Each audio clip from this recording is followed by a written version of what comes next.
within the ambit of the charges. July জুড়ে হত্যাযজ্ঞ চালাতে কি করেছিলেন শেখ হাসিনা তা যখন ট্রাইব্যুনালে তুলে ধরেন চিফ প্রসিকিউটর, তখন এজলাসে পিন পতন নীরবতা। দেশের ইতিহাসে প্রথমবারের মতো সরাসরি সম্প্রচার হওয়া এই বিচার হয়তো দিল্লিতে বসে দেখছিলেন সাবেক প্রধানমন্ত্রী।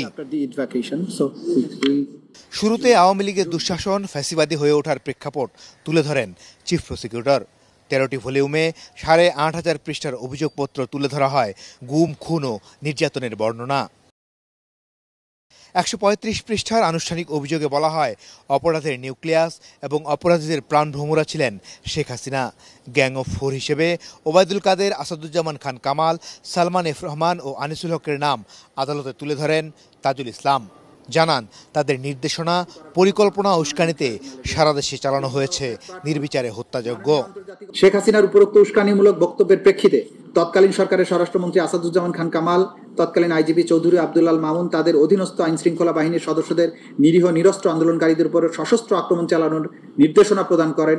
এই সকল সশস্ত্র আক্রমণের ধারাবাহিকতায় 5ই আগস্ট 2024 পর্যন্ত সারা দেশে 1.5 সহস্রাধিক মানুষকে হত্যা করা হয়, 25 সহস্রাধিক মানুষকে গুরুতর জখম করা হয়। সজন সিপিভিসি পাইপ বাংলাদেশের 1 নম্বর এনএসএফ সার্টিফাইড সিপিভিসি ব্র্যান্ড।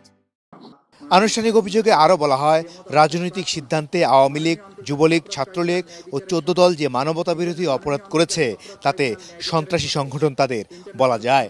যেহেতু আওয়ামী লীগ, যুবলীগ, ছাত্রলীগ সহ তাদের অঙ্গ সংগঠন এবং 14 দলীয় জোট রাজনৈতিক সিদ্ধান্ত নিয়ে নিরীহ নিরস্ত্র ছাত্র জনতার উপরে যে মানবতা বিরোধী অপরাধ সংগঠন করেছে তাদেরকে ক্রিমিনাল অর্গানাইজেশন বা অপরাধী সংগঠন হিসেবে গণ্য করার শামিল।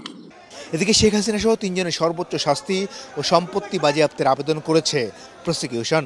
শেখ হাসিনা ও আসাদুজ্জামান খান কামালের বিরুদ্ধে নতুন করে গ্রেপ্তারি পরোয়ানা জারি করেন ট্রাইব্যুনাল। বিচারের মাধ্যমে একটা সমাজে শান্তি এবং স্থিতিশীলতা প্রতিষ্ঠিত হয়।